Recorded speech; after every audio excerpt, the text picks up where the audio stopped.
everybody, and welcome to the Savvy Entrepreneur Show. If you're an entrepreneur or a small business person, or you're just thinking about becoming one, this show is just for you. I'm Doris Nagel, your host for the next hour.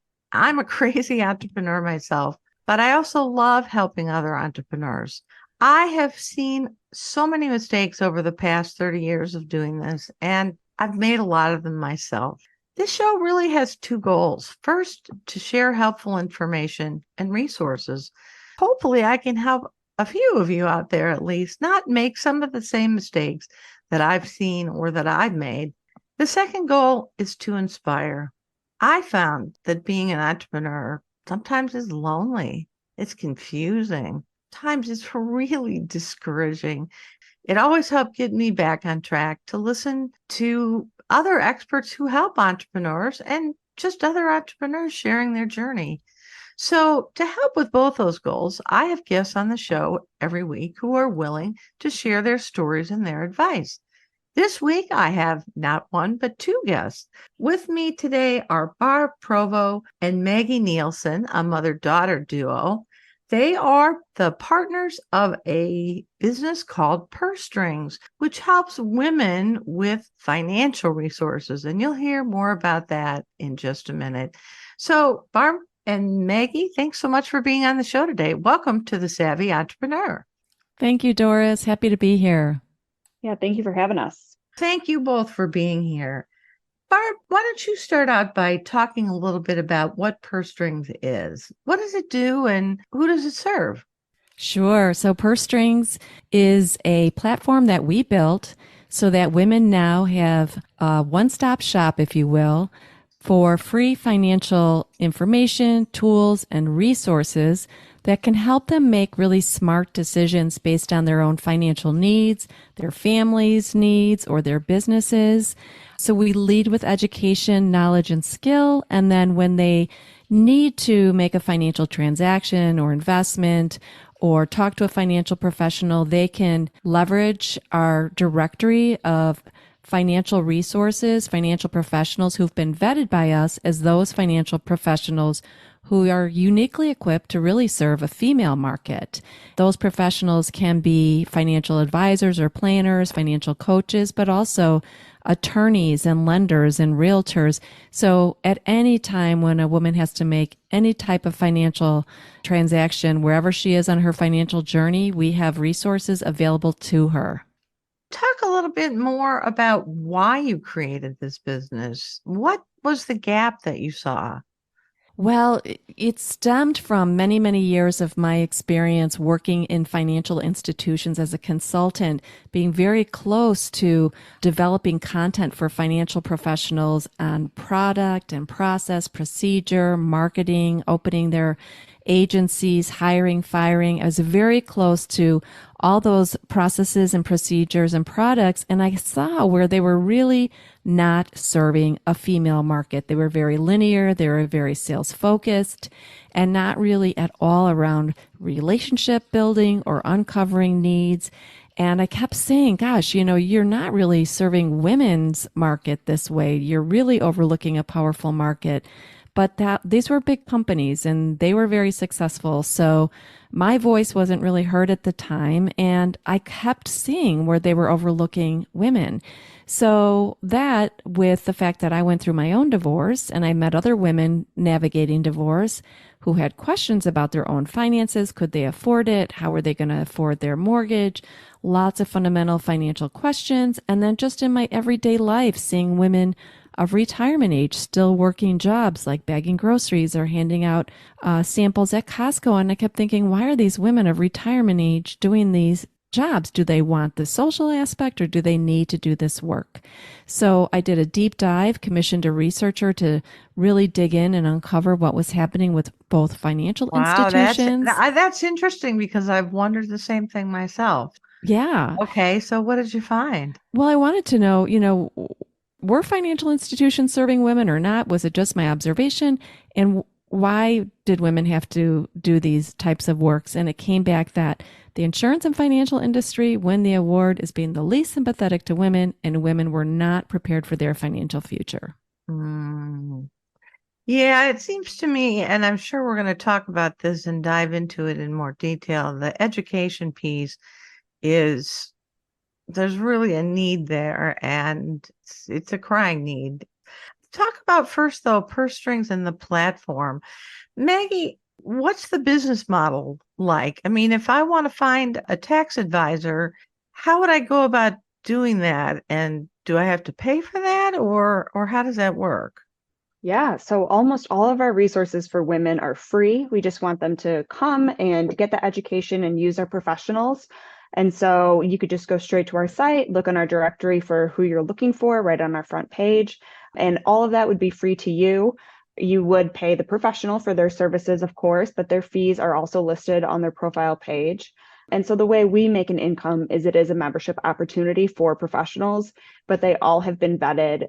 We don't just take all comers who are willing to pay. They have all been vetted by us and really had deep conversations about why they love to serve women and how they're kind of standing apart. Talk a little bit more about that, Maggie, about how you find these professionals. Do you find them and invite them to join? Do they come to you? Referrals, a combination of all of that?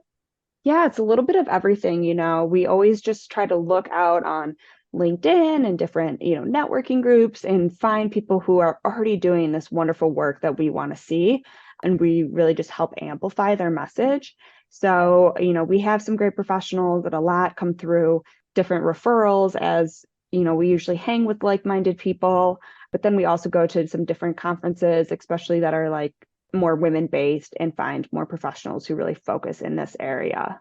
There are lots, and the great part is there are lots of women businesses serving other women, and Right.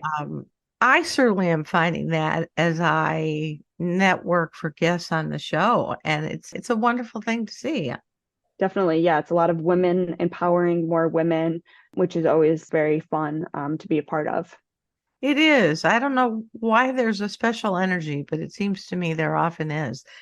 Barb, talk about how you got started. I mean, okay, so you had this idea that more women needed to know more about finances of all different kinds, all different aspects, but there are a lot of different things you could have done. So, how did you sort through that when you first got started? It was interesting. I was looking at different models and how to best really provide education for women about finances. So I kind of looked at the Tupperware model and held What? small, yes. Tupperware. Okay, You that know how they you have used to expected host? that. Yeah. Yeah, host Okay. in people's homes. So I'd get these women to host small group discussions in which we teach one topic at a time to these women so that they could learn what they needed to know. So I would have pockets of different facilitators and they'd get these groups together and they would facilitate these sessions either in homes, sometimes in the libraries and things like that. And that's kind of how it started. But I knew that to grow and really get the information out in a more robust way, I had to go online very quickly. Yeah, And hard to scale those, yeah, really hard right? to scale. Yeah. I'm sure the amount of time you spent organizing and back and forth and I Oh, can just finding imagine. facilitators and training Oh, them and I getting can them only up to speed. imagine. Yeah, Yeah. that was a lot of work. But like you well know, you got to try and pivot, right? Try and pivot. So we put everything back online, all that we were teaching. We built them into life and money guides, as you've seen on our site. And then we would just allow women to come and access the materials as they needed, wherever they were on their financial journey. Right, but that's hard to monetize that piece of it. It's wonderful to educate, but in today's world, I mean, I think I look back and maybe 10 years ago, or maybe even five, there was people would pay for ebooks or things like that, a little bit of something. Anymore, do people still pay for that kind of stuff? Well, there is so much that you can find online, and we weren't charging women for this. We want women to have this information in their hands because women are up against so much in terms of finances, with the pay gap and the pink tax and the leaving the workforce to have raised children. It was not affordable. So I wanted to just give this information to women. And so we just started to test, are women coming for this information? But then they would say, okay, now we were at a place where now they were looking for financial professionals that could Ah, help them, but they feared, based on what all the data says, and they claimed that, the financial professionals didn't even look at them. So who could they work with? Who could they trust was kind of the mantra we heard over and over and over again. And that's ah. where we built the other side of the model, where now that they're ready, they now are looking for financial professionals who can help them. So we're building that side as well, where now they have those at their fingertips. Great. I'm just curious about, as I'm always in awe of entrepreneurs who start out with a platform, which sounds so simple, but I know from past experience, almost every one of them is a lot more complicated and maybe expensive and a lot more tweaking than most of us would ever see. But I'm curious how you tackle that piece of it. Well, truer words were never spoken, right? I'm just going to build a platform. Oh You yeah, know, right. Oh, just an app, right? yeah, Oh yeah. yeah. Ooh, where were you years ago when I needed you? It was a bigger undertaking than I anticipated. At that time, I came into a little bit of an inheritance, and I used that to start building the platform. And the platform has taken many shapes and many sizes and many pivots and money.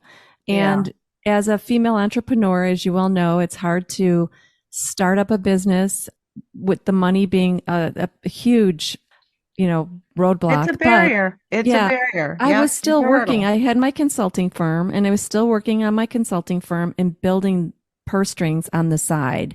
So I was investing my own money into purse strings as my second business, and it is all bootstrapped. I was Um, going to ask you that. That's yeah, amazing. Amazing. yeah, well, so that's why it's taken a little bit longer than normal, because it was an ebb and flow around, how much I could contribute or not, and then test and pivot and make changes. So it was really until the pandemic in 2020, when everything, the world shut down, that my clients at my Provo consulting business kind of stopped working. So I closed that business because I knew my heart and soul was in purse strings. And Maggie had graduated from Loyola with her MBA at the same time.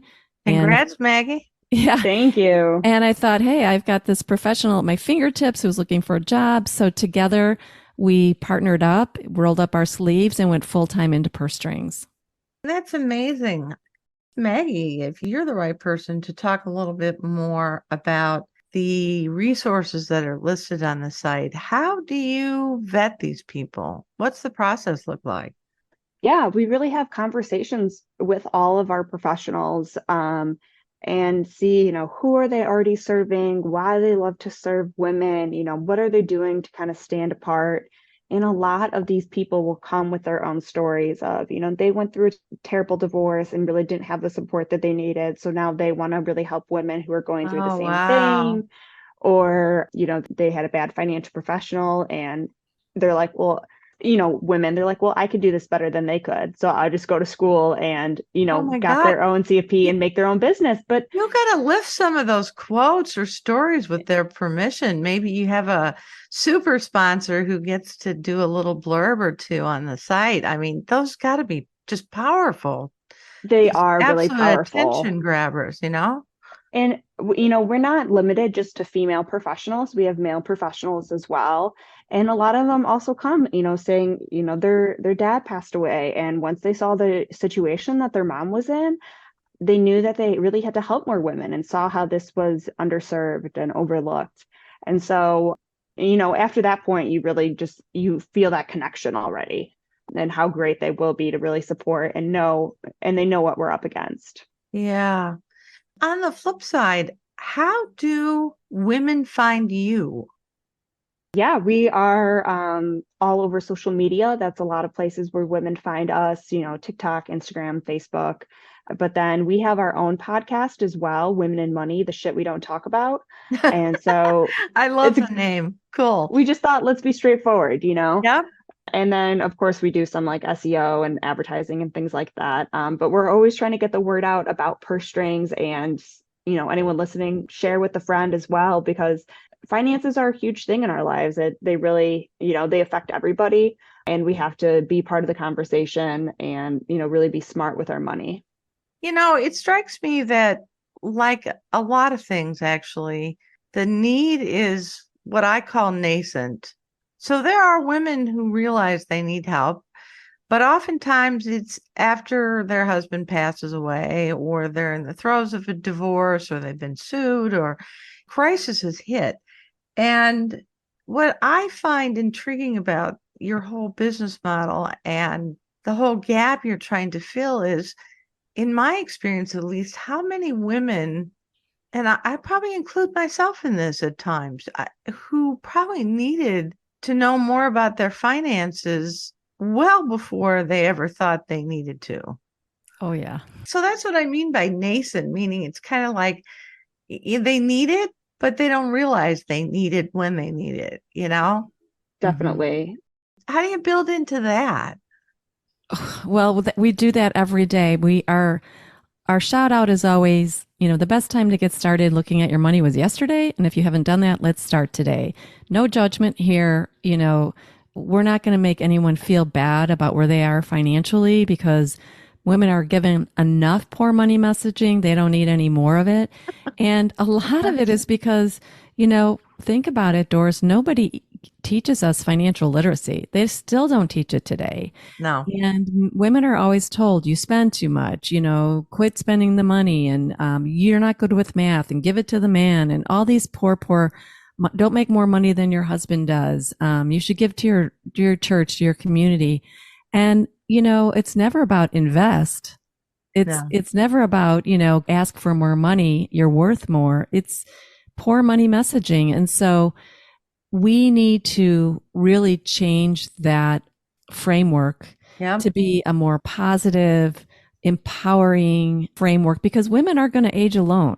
They're going to be in charge of their finances at some point in their life. And it shouldn't be, like you say, in a crisis. That's no good time to start making financial decisions. Well, if you've never done it before. Your options are often rather limited at that point, too. Well, and you're not thinking straight. Yeah, that too. Yeah. So do you find yourself doing like webinars or speaking in front of groups a lot? Yeah, actually, every week we do a Facebook Live where we bring on one of our professionals in our network, and we talk about a bunch of different things. I mean, we talk a lot about stay-at-home moms and how they can protect themselves financially or plan for their retirement. We talk about, who you might want on your team during a great divorce. We talk about why you might want to get long-term care or life insurance, Oh, wow. How to do money mindset. I mean, everything in between, even, around the holidays, how to kind of do holiday shopping without overspending. Because sometimes, it just happens that we overspend because we feel like we need to buy everyone everything when, all we really need is the memories. So yeah, we really hit on all these different topics. And then of course we have all our replays on YouTube, so people can always go and watch back whatever they are trying to learn. That is fantastic. I didn't realize that. I also noticed when I was poking around on your Purse Strings website that you have resource guides too. Talk about those and how those came about. Yeah, I can take that. So we have a lot of resource guides that we built based on those small groups that we taught when we were in person.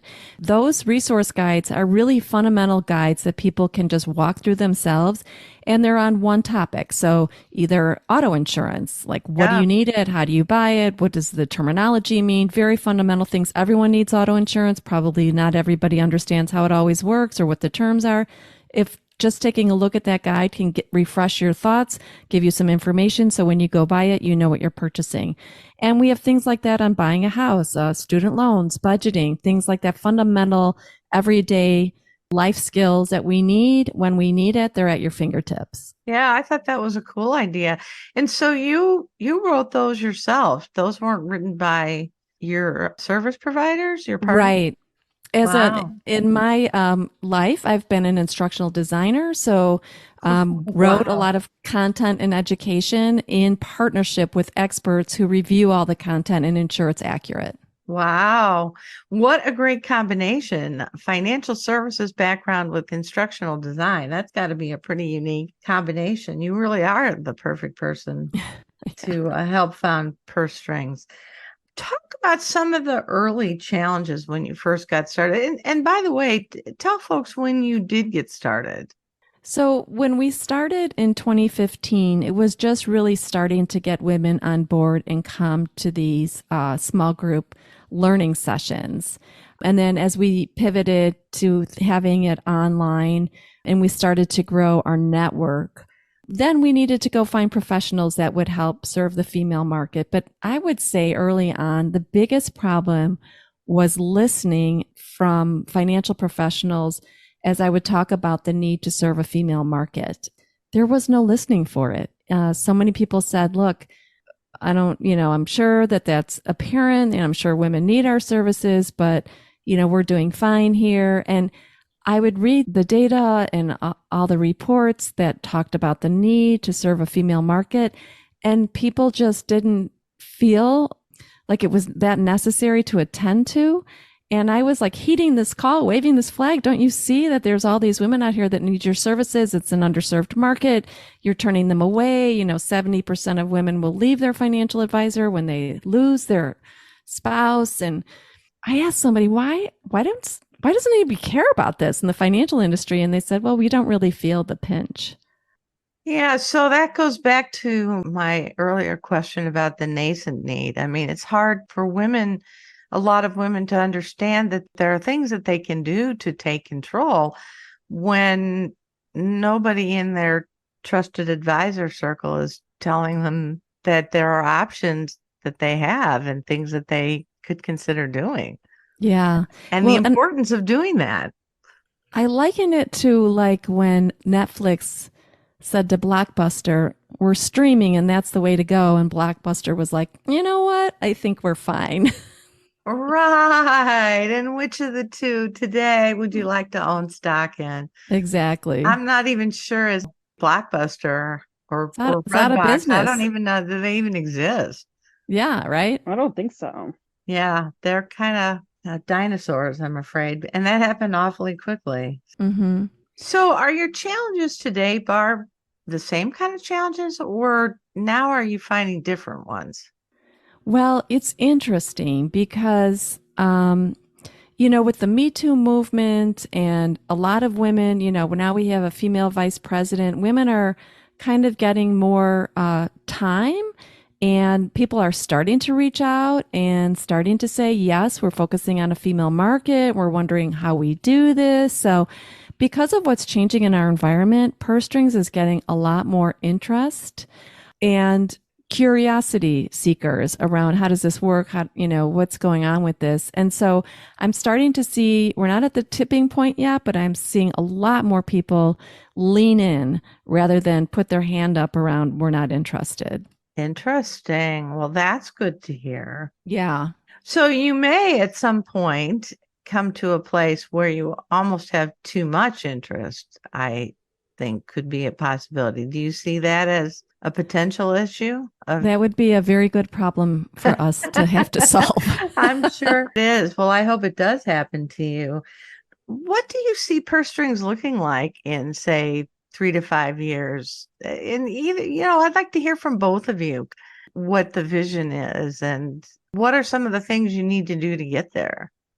So I always say I want purse strings to be a household name similar to an Angie's List. So Mm. when somebody needs any type of financial professional, they go to purse strings because they know that they can look at a vetted list of financial professionals who serve a female market.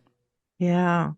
Your service providers, are they all national or, well, I guess they can't be because insurance people usually have a market and then there's CPAs who are experienced and know the tax laws of a particular state and lawyers who are only licensed to practice in certain states. So how are you addressing the geographic coverage, Maggie? Yeah, a lot of our professionals can serve multiple states. So you can just search our directory by the state you are in. So that professional can serve your state. Then you can just kind of dive in and see some of their different specialties and find someone that really can help you in your specific need, whether that's tax planning or, you have a child with special needs you need a plan for, or you're going through a divorce or you're a widow, whatever it may be. But we have an opportunity that they can really sort by the state that they're living in, so they know that professional can serve them. So we are growing, there are those kind of holes of, attorneys are very state focused. So you have to get Yep. an attorney in every state, or, Right. realtors don't always serve That all too. over, but they can refer to other people. So those are some things that, we're kind of working on a little bit more now as well. What are you finding that women, at least for the time being, what are they most tapping into? And were you surprised by the trends that you see? I would say they're probably tapping most into our divorce professionals, and we have a great divorce Ah, guide to help you, interesting. which doesn't totally surprise me because we know the great divorce is a huge thing. Oh, so these are older women that are taking advantage. I mean, you may not, I suppose, get too much of the demographics of the people that access your site, but I don't know. Maybe you do. Maybe you do. I don't know. It really varies, and we always say, you could be taking care of a parent when you're 20 or when you're 60. You could have a baby at, 16 or 40. I mean, True. all of our timelines are so different. So Right. it really is always about just meeting women where they're at. But, we are finding divorce very common. A lot of people are getting ready for retirement as, 10,000 people are turning 65 every day. Oh, wow. Um, That's a huge number. yeah, so that's a lot of Medicare, planning for retirement, Social Security, figuring out all those different things as well. But we do have other people who can kind of help with paying off college debt or just get budgeting or, get you some car insurance, whatever it may be. Well, we cover so many different areas right now in terms of finances that I can't imagine us going into other areas. What we would love to do is expand our education around financial literacy to larger organizations and just take our programs inside just so that their both employees and clients can leverage financial literacy. For instance, Yeah. I think about hospitals, right? Many people who work in hospitals, I'd say the majority are women. Women make the most healthcare decisions in the families. So I think that environment would really be a nice kind of partnership Yeah. with purse Yeah. strings to go in Yeah. and help both educate their employees as well as their clients who are making critical health decisions as well, which is an Yeah. expensive time of life. Yeah. For sure that. Barbara, I was really intrigued by your comment about partnering with employers. I worked in the healthcare provider side for a long time at companies like Baxter and Fresenius and Johnson and Johnson. And, those companies are all very aware, I think, especially because a lot of their client base, as you alluded to with the care providers, are women. And they seem to, a lot of them, be pretty aware of helping women with things like financial planning and just taking charge of different things. And it strikes me there could be some really great opportunities with other kinds of employers too, with the right minded companies. Sure, I think of companies like Target. Yeah. Think about all there's shoppers there. I would love to know the percentage that are women. I would say is probably more women than men who love Right. Target, who Yep. are their clients, and also the people who work there. I think it's a win-win to partner with someone like Target who says, yeah, provide your financial literacy for both our clients and our consumers. And let's say they tick off, a few courses and they get a 10% discount at Target. That's a win-win. Yeah. I'm just spitballing here, but we've been thinking about what organizations are basically female based and are their female client, and how can they best serve their female client by then offering them this type of financial literacy and understanding of how to make really good financial decisions for themselves. Yeah. So I Wow. think, Home health care workers, for example. oh Boy, my gosh, those are yeah. mostly all women. Yeah, so those Not all, but organizations that can give back and help their clients and their customers at the same time by providing financial literacy, and then those clients can know about purse strings, and it could be a win-win-win. as you say, you've got a lot of territory that you've staked out that still is fertile ground for exploration. It'll be fun to Hmm. see which ones hit. It's like any business, I'm sure. Sometimes you're surprised at the things that hit, and others you think are going to be home runs. They have to be, and they're just not. So, Yeah, par for the course with every startup business, right? that's for sure. Barb and Maggie, what's been the hardest part about having your own business? Why don't you both answer that separately? Because what's been the hardest for you, Barb, might be different than what's been the hardest for Maggie. As you can see, our footprint is pretty big. We're across the United States and in Canada. We have lots and lots of different financial professionals because we want to make sure women have access to whatever they need at their fingertips, wherever they are in their financial journey. So, because we're not really niching down at all, it's a pretty big net to cast, Yeah. which we thought originally would be great because we could offer all of this to so many people and our market would be so large. But the other hand is being national, how do we get the word out that Mhm. we're here, we're available, we have all these amazing services, and we're free for women. We want women to be taking advantage of all that we have to offer. So I think the hardest part is getting the word out and the marketing that comes with that and the cost of doing that as well. Yeah. I would definitely agree with that. With the marketing piece, it's a lot. There's a lot of noise out there. And then Yeah. I just think being, as a first time entrepreneur, there's just a lot of learning curves, a lot of, fall down six, stand up seven, that you just kind of have to stick with, and so you just really build that resilience, which I love every day of it. But it's also just like, wow, this is not as easy as everything looks on social media or things like that. It's Right. not as glamorous. Or the case studies at an MBA school, right? I mean, Exactly. I mean, yeah. you don't realize that, yeah, it turned out to be a super successful business, but it took 20 years to get like that or whatever it Right. may be. Right. And so, yeah, just sticking with it has been a great learning curve as well. Yeah. Well, I think one thing that's really interesting about your business is that, Barb, you brought your daughter Maggie into the business. So you're partners now, and that's unique and it's amazing. Talk a little bit more about how that came about and what kind of discussions you had before you decided to formally go this route. Sure. At the time, I was finishing up high school and went to community college. So it was just my mom and I living together. And so a lot of these conversations were just happening at the table. She was just expressing her thoughts or sharing her research. And a lot of times I would just go with and, be the scribe and take notes. And it was one of those things where once I heard a lot of these women's stories of, their professional didn't even look at them. And I was like, you're giving all your life savings to someone who won't look at you? Like, this can't be right. And just, hearing these stories over and over again. And then, I even graduated with my MBA, did not have one personal finance class. So I knew that gap in education. And Wow. so it was one of those things where once I saw all these things, I really couldn't look away. Um, Yeah.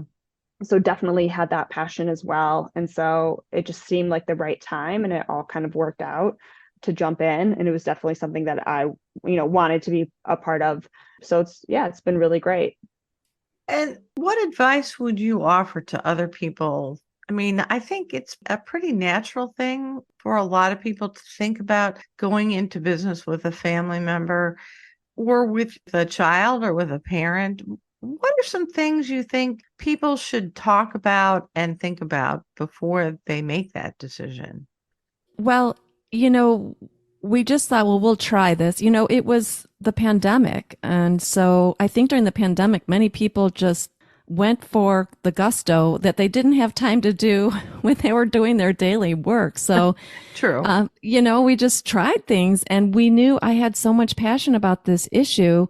And Maggie was alongside me all the way, and she understood it. And so together, I knew my strengths, I knew her strengths, which were different from one another. You know, her being younger, it's more ease of technology, and really is the engine, could create an engine behind this. We got a terrific coach that coached us through every step of the way. We bring different talents and skills to the table. But, you know, we did legally set up a partnership so that it's all documented, and we got all of our legal documents in order, all of our accounting documents in order, and we set it up fundamentally. It wasn't just a handshake, because, you know, I see myself at some point retiring out, and then Maggie can run the business on her own. So there's a great succession plan there. But more importantly, I really have to say that Maggie and I have a special relationship. We've always been very close growing up, as she was growing up. Is she your only child? No, I have a son as well. Okay. You know, I'm close to both my children, but Maggie and I, you know, we're aligned. And, you know, we always, when we disagree, we always say funny things like, you know, Maggie, I say this with love and kindness, but I don't want you to do that. And so that's kind of our line. Like, she'll say, Mom, you know, I love you with love and kindness, but we're not doing this. You know? So it comes from a good place, but we have to be able to agree to disagree on things, which we do every day, you know? Yeah. But I think together we challenge one another, and she learns from me. I learn from her. We come together and make decisions. You have to be open-minded. You have to be able to, you know, I have to make sure I'm not always the mom, do as I say. Well, yeah, I can imagine that could be challenging sometimes. I mean, you're playing a different role in this business together. Absolutely. So I think we both always just know, like, everything we do, it's just to better each other. And so it's never like out of, you know, you're doing this wrong, or I don't want you to do it that way. It's like, okay, we just want to get the best results we can. So like, how can we push each other to grow, or critique each other to grow, and really just have the best, you know, our best foot forward always. Is always kind of how I felt about it. You know, it's never like, I don't want you to do this for no reason. It was always like, because there's different options, there's better options. Do you have assigned responsibilities that you split up between the two of you? We definitely have certain things that, you know, I do or she does. I'm very much more of like the database or updating the website and different things like that, where Barb could definitely do like more writing, and she has her education background, so can do a lot more of that. But there are still many things that we both do as well. As a small business still, you know, with mainly just the two of us, you still end up wearing a lot of hats or passing things back and forth, or, you know, I took a stab at it, you give it a try now and see how you can zhuzh it up, or whatever it may be. So it's definitely still teamwork as well. You mentioned a coach, and wanted to ask about resources that you found helpful. It sounds like the coach that you found was helpful, but I'm just curious how you found this person and why they were helpful, and if there are any other resources that you found helpful as you launched this journey. Yeah, I'm actually a coach myself, but I knew we needed a sales coach because we needed to grow this business, and sales was not my forte. And a friend of ours recommended her coach that she told us she was getting really good results from. So we together, Maggie and I, interviewed her, and we just felt aligned and loved her energy and loved her success stories. And she gave us a lot of, you know, excitement about what we were doing and that we could do this. And she, I guess I would say, is one of the best things that ever happened to us, because she was, you know, our coach, our teacher, our consultant, our cheerleader. You know, she picked us up when we were down. And because Maggie and I agree, only one of us could be down at a time. We both can't be down at the same time. Right. Like I said at the very beginning of the show, it's really hard. It can be discouraging. Really hard. I mean, confusing. And you're like, oh, wow, is it time to throw in the towel, or should I pivot again? I mean, I don't know, you know? Yeah, we've been through all of that. And our coach has always been there to pick us up and give us really good advice and input, give us, you know, questions, answers, and to measure, right, Maggie? Wouldn't you say measure it? Yeah, just tracking and measuring because, what you measure grows, right? Yes, So, indeed. Good point. and I think as an entrepreneur, building kind of that team around you of, yes, we had a great coach. We also had some great people who helped us do some like design to get the foundations, to get all our branding right. We had some great people who can really help like build our website, and having those people who like every time are so good, so on top of it, and are so aligned with what you're doing really helps keep you on track and just keeps you moving forward. Sometimes you don't find them on the first try, and you have to, Oh, yes. I'm not saying that everyone was great. We definitely, you throw away some money sometimes just with different things that you have to try. But once you get those good team members or, just workers or contractors, it's really, really helpful because that way you can do what you're good at, they can do what they're good at, and the results come out really well. Yeah. I love your mindset that sometimes it's not optimal, but you have to keep moving. It is easy to get frustrated when you run into almost inevitably situations with coaches or consultants. I mean, there's just so much to know as an entrepreneur so many things you need to do. And it is darn confusing. I mean, I at one point had interviewed some different marketing consultants and they were all over the board Oh Mhm. yeah. about the proposals of what I should do. And you scratch your head and you go, really? Is it that wild to figure out? I kind of figured I would get some similar recommendations and maybe some different pricing or different billing models or working together. But I mean, they were wildly different. One was like, well, you need to post more often on LinkedIn and Facebook, and somebody else was like, well, you need to completely reband and do different colors and change your website. And I'm like, what? Excuse me, well, my head explodes. I don't I don't I know get how to process it. this. It's funny. I at one point was even thinking about a platform kind of like purse strings, but for entrepreneurs, with service providers for entrepreneurs, because it's so darn hard sometimes to find the person who will develop your app for you or Hmm. help you with your website or your billing or be your virtual assistant or all the million things that need to get done. Yeah. Yeah. I think, Barb, you've already answered this question, but you've talked about retiring, Barb. But do you think that at some point either of you will get tired of this and want to do something else? And if so, what might that be?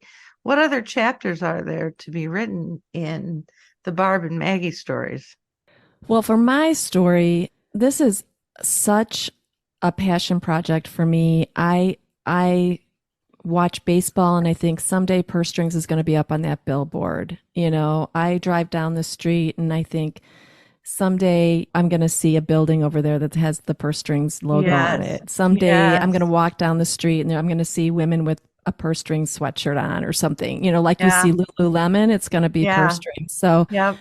and it's going to be those women who are empowered, who put themselves first and got smart about money and know that that's their power and they're doing it, because we struggled all these years and continue to struggle, but it's going to take off and it's going to be very powerful. Yeah. What about you, Maggie? Probably a little premature to ask you that question because you're still in the throes of learning everything. Uh, Yeah, I don't know when Barb thinks she's going to retire, but we'll talk about that one later. Um, but it's hard to imagine like if you are running a company that has, you're on the billboards and is that big, it's like what would that position look like? And so I think I would love to be part of something like that because there's just so much growth and so much learning that I love about entrepreneurship. But I am still, really young, so I know this won't be my only business that I have started. I don't know what the other ones will be yet, but I'm excited just to learn and see what comes next. I yeah. just know this is the beginning. Yeah. Well, there's certainly a lot of studies and numbers out there to say that people who love starting businesses and building things often are serial entrepreneurs. So it wouldn't surprise me at some point, Maggie. Yeah, you just, one day another great idea will hit, but Absolutely. What advice would you give to others who are starting a business, especially women entrepreneurs? Well, I guess I would say, see if there's a need for what you're doing. Will somebody buy it? I heard somebody say, make sure whatever you're investing in, people will crawl over glass to get it because they need it so badly. Right. If you build it, they will come as nice for a movie, but not so great for I entrepreneurs. know. And, I can see where that happens. You get all gung ho about something you think is so terrific, but you really need to test your market to see if it's something people will use. And if you're getting some head nods and making some traction, then build it small, test it. It's test and pivot, right? So don't invest everything right up front, the whole kit and caboodle to make sure that you're launching this business you think will be terrific. Just build it and test, build and test, I guess, and pivot and learn. Yeah. You've got to love it because you have to sell it to everyone you talk to. You got to sell it to yourself some days. And so you've got to really love it and be passionate about it. So if you're just, thinking that it's going to be a good money maker, I don't know if that's enough to really get you there. You really have to believe in what you're talking about or what you're selling, know that it's really necessary because that's what's going to keep you going. Very wise words from one so young, Maggie.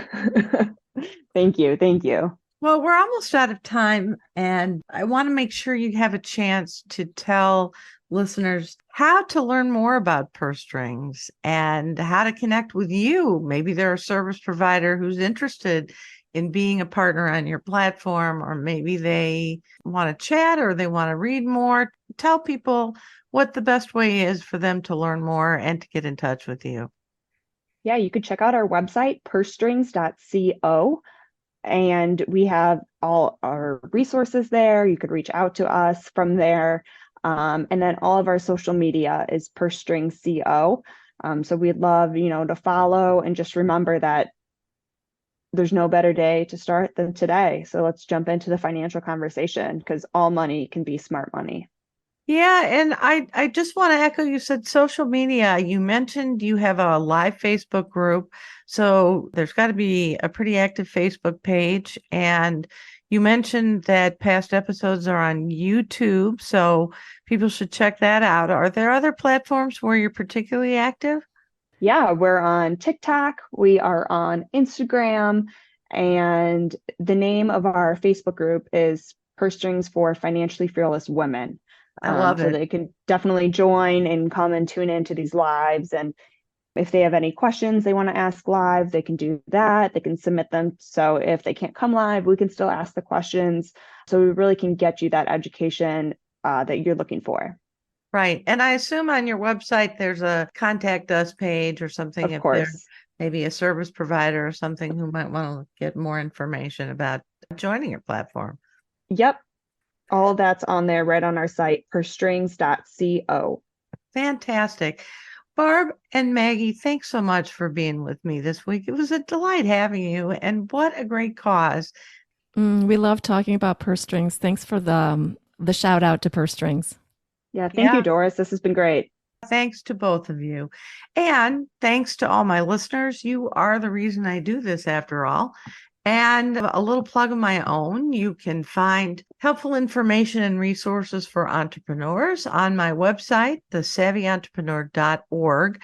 I am increasingly moving over content there to my new radio show dedicated website, but you'll find blogs and tools and podcast on demand versions of lots and lots of great interviews with amazing, amazing guests, just like Maggie and Barb today.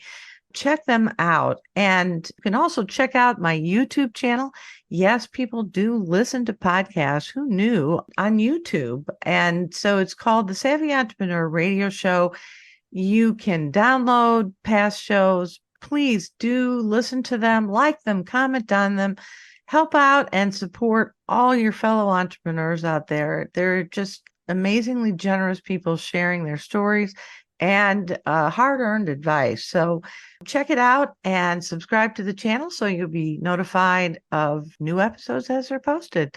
Please be sure to join me again next Saturday at 11 a.m. Central. And until then, I'm Doris Nagel, wishing all of you out there happy entrepreneuring.